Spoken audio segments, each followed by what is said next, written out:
Justice populaire bi ñu gis mu commencé tàmbali di law ci réew mi ñu ngi gis bés bu yàlla sax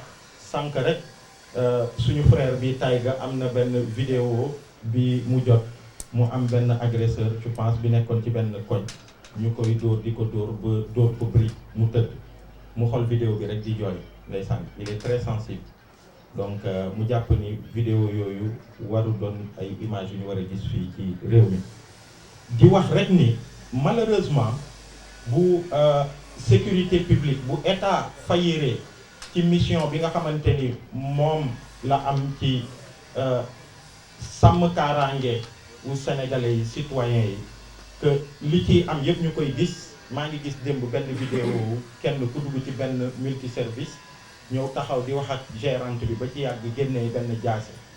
et heureusement fekk na buntu yi ñu ngi tëju mënut woon def dara bi soxna si appuyer alarme bi mu daw génn donc ñu ngi gis yu mel noonu ay images yu fasantikoo donc yooyu bu dee état taxawu ci ba dalal citoyens yi mu won leen ni man maay état man maa am rôle lu sàmm seen kaaraange et que mun ngeen tëdd nelaw te du ngeen am lenn lu ngeen tiit mun ngeen génn liggéey du ngeen am lenn lu ngeen di tiit mun ngeen génn di dem doxi seeni soxla ak waxtu bu ne te du ngeen am lenn lu ngeen di tiit bu dee état dafa lajj ci loolu rek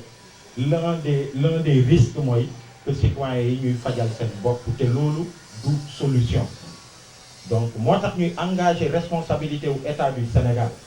première chose mooy wax nañ ko ci bépp réew bi nga xamante ni respecté na ay citoyens bu réew tolloo fii li jëm ci kaaraange ñu dénk ko ministre président ak gouvernement ñu élaborer seen politique u sécurité publique ministre di ko doxal bu lajjee ba citoyens yi mënatuñu tëdd mënatuñu dal mënatuñu nelaw ndax tiit buñ ci tolloo ba citoyens yi commencé ci mbedd yi di fajal seen bopp di dóor ministre bi dafa war a démissionner bu dee am na fulla bu dee am na fayda bu dee respecté na citoyens yi loolu mooy yoon moo tax Y'en a marre exiger à ce que Félix Antoine Diome pour ces raisons là ak yeneen raisons yi nga xamante ni Thiat wax na ko Khafor wax na ko dafa war a démissionner bu dee démissionner wu li que Macky Sall en tant que président de la République responsable au premier chef que mu jël ay responsabilités pour mu démettre ko de ses fonctions pour que sénégalais yi ñu dal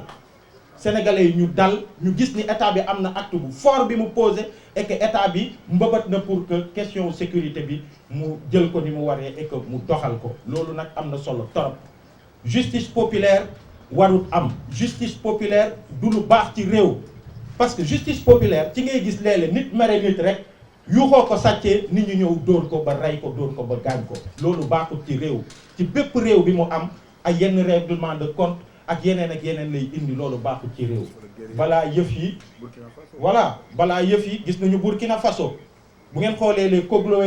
Cogloégo yi c'était ça à la base ay milices yi nga xamante ni dañuy gànnaayu nekk ci quartier yi nekk ci village yi di ko def au départ état bi di ci noppi mais dem nañ ba léegi dafa jéggi dayoo Cogloégo yi ay milices privées la yi nga xamante ni léegi politiciens yi ak état bi sax dañ leen di recruter pour que ñuy dem di dal ci kaw ay citoyens donc loolu dañ ko war a éviter gis nañu fi Côte d'Ivoire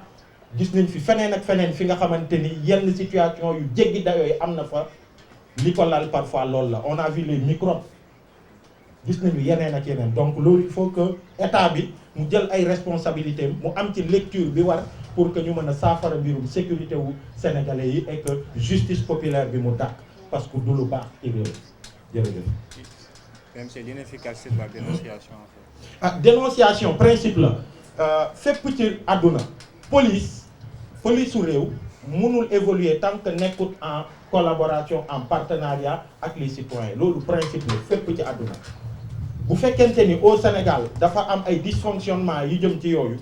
c'est à la police nationale c'est aux autorités yi nga xamante ni sécurité publique ñoom ñoo ko ŋànk ñoom ñoo ko war a saafara mais principe dénonciation moom ci bépp réew bi nga xamante ni police dina am yenn jéego yu ñu ci def loolu dafa am solo maintenant am na leneen li nga xamante ni aussi dañ ko ciy wax mooy rôle perception bi citoyens yi am ci seen police citoyens yu bëri dañuy sax tiita dem commissariat, dañuy tiita contacter police nationale pour que yenn yi ñu mën leen ko jébbal ci ay informations yi nga xamante ni dina leen njëriñ, parce que suñu police gis ngeen ci répression bi ci parfois ñenn ci policiers yi taxawaay yi ñuy am vis-à-vis des citoyens, même bu dee du ñoom ñëpp day tax ba citoyens yi lien boobu war a am, synergie bi war a am ak seeni force de sécurité parfois du am. dëgg la waaw di nga gis ñu bëri ñi nga xamante ni loolu bokk na ci manifestation wu suñu jàngoro justice, mooy justice su ñenn ñi. nga gis ñenn ñi nga xamante ni ci njuuj njaaj, ci jaay drogue, ci trafic de xawma lan ak lan la ñu nekk, ñu jàpp leen suba ginnaaw suba ils sont partis ñu génn parce que am na ci yoon yu ñu jaar yi nga xamante ni day permettre ñu mën a génn. donc loolu du yoon, mais c'est pas une raison pour que citoyens ñu banque seen loxo ñu ne duñu collaborer ak seeni forces de sécurité, parce que loolu am na solo trop. jërëjëf. La réaction tardive, un peu tardive. Bon, y en a marre d'une manière ou d'une autre, à chaque fois mu ngi dénoncer, mu ngi wax, am na beaucoup de conférences de presse, parfois du principalement, mais mbirum sécurité du tey lañ ko commencé di wax ci réew mi, yàgg nañ di ko wax. tey jii nii dafa amaat benn recrudescence boo xamante ni jaaxal na Sénégalais yépp, ñu jàpp ni en tant que mouvement citoyen war nañ ci addu, ñu waxaat, ñu taxaw ci, am ci constat bi ñu ci def, et puis proposition ak exigence yi nga xamante ni posé nañ ko tey ñu posé ko, mais du lu bees. Et c'est vrai que malheureusement yéen sax war ngeen ko xam, fépp ay metti Sénégal, foo laal fu ne mu ngi metti. donc tey di nga wax ci lii, suba nga wax ci leneen, wax mais mënuñu daj lépp sax. Voilà, donc mais li ñu war en tant que mouvement citoyen saa su ne dinañ ko def bu soobee yàlla. Les ASP si. Oui, problème mu ASP yi li ñu war a wax ci loolu mooy il est effectif police moom dañu ko war a yokk à la kulliyaal, parce que suñu effectif police mu ngi à quelque chose comme 15 000 voire 16 000 éléments yi nga xamante ni force de police yi ci la toll ci 18 millions d'habitants presque au Sénégal. donc loolu il faut que ñu yokk effectif yi, ñu joxaat leen jumtuwaay yi nga xamante ni dinañ mën a assurer sécurité publique. yokk effectifu police nag du jël ay militants wu parti au pouvoir dresser leen en milice par centaines par milliers ñuy dem di dóor ay citoyens. tey jii nii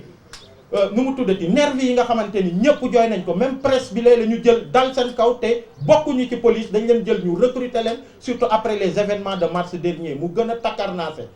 vous pensez que ñi nga xamante ni tey dañu encagoulé wu 15 éléments de police ñu dem jël ay activistes commissariat de police yóbbu leen ci biir oto di leen torturer, sànni leen un peu partout, vous pensez que ñooñu ils font partie de la police républicaine? vous pensez que ñooñu bokk nañu ci policiers yi nga xamante ni Sénégal mun nañ leen ndamoo, ñu am formation bi ci war di def seen liggéey ni mu waree? mais non, dañuy recruter ñi nga xamante ni clientélisme politique moo ko tax a jóg, pour dal ci kaw yenn citoyens yi moo ko tax a jóg. ils ont infiltré suñu police bu honorable bi nga xamante ni moom la ñu am par centaines par milliers. ñooñu ASP yi ñoo leen ëpp mérite, parce que ASP yi suñuy frères lañu, c'est des jeunes qui sont dans les quartiers. l'idée à la base mooy ñu recruter leen pour que ñu mën a doon benn police de proximité bi nga xamante ni ci suñuy koñ la ñuy yeewoo ak ñoom, suñuy frères lañu, suñuy cousins lañu, pour que ñu mën a servir d'interface entre la police ak citoyens, ñu mën a faciliter yenn yi. donc ASP yi seen statut buñ ko réglementé, ñu jox leen salaire yu baax, ñu jox leen jumtuwaay bu baax, ñu renforcer leen dans la formation plutôt que 50 000 yi ñu leen di jox. boobu ba tey gis ngeen ASP yi di génn ci tali bi di manifester, seeni frères policiers yi ñuy nekkalandool sax ci biir commissariat yi di leen dóor, di leen boom, ñu leen di jàpp, di leen tëj juste parce que seeni droit la ñu revendiquer. ñooñu bu ñu leen jëlee ñu jéem leen renforcer comme ni ñu ko waxee, ils peuvent jouer un rôle important en termes de police de proximité. mbirum dénonciation yi ñuy wax ak yeneen mun nañ doon ñi nga xamante ni parce que ci koñ yi la ñuy yeewoo, yu bëri mun nañ ko anticiper pour que mbirum sécurité bi mu mën a ñoom. donc oui, ASP yi renforcer leen, recruter waat ci sax day doon li nga xamante ni pour ñun dina am solo ci mbirum gestion sécurité au Sénégal.